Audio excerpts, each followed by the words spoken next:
The indigenous people that walk this earth are defined as having originated from a native place. We can more easily understand this with a modified definition such as, our indigenous people are those who have not moved from where they live for a very extended period of time.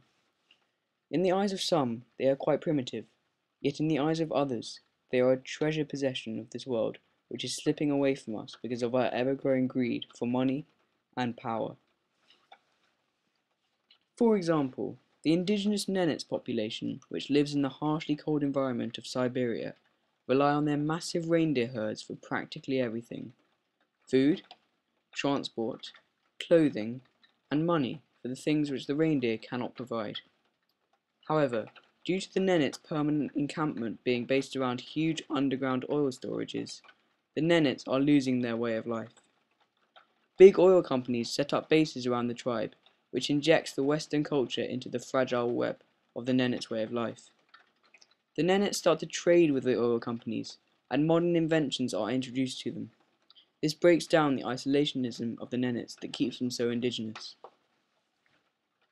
Another way that these treasured tribes lose their unique ways of life is by the technically legal leasing of land on which the communities are located.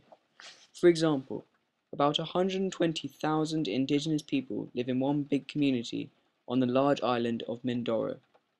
However, a large Japanese company has completed a contract for the proceeds of the land to belong to them for the next 50 years for research into biodiesel fuels. However, although the land does not legally belong to the indigenous tribes, they have lived there for many, many centuries, and the traditional belief is that the land is theirs.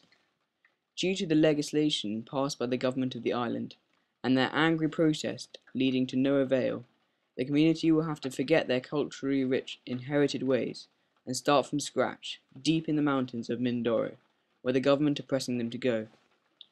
To sum up, some people are desperately trying to cling on to the unique cultures of indigenous communities, but the greed of much richer, more powerful companies in MEDCs are preventing the tribes from maintaining their beautiful, inspiring cultures. Greedy governments lease land traditionally belonging to the communities to companies for the extraction of expensive materials from the earth, which is so sacred and central to these communities, without so much as a thought being paid to the devastation it may cause in the near future.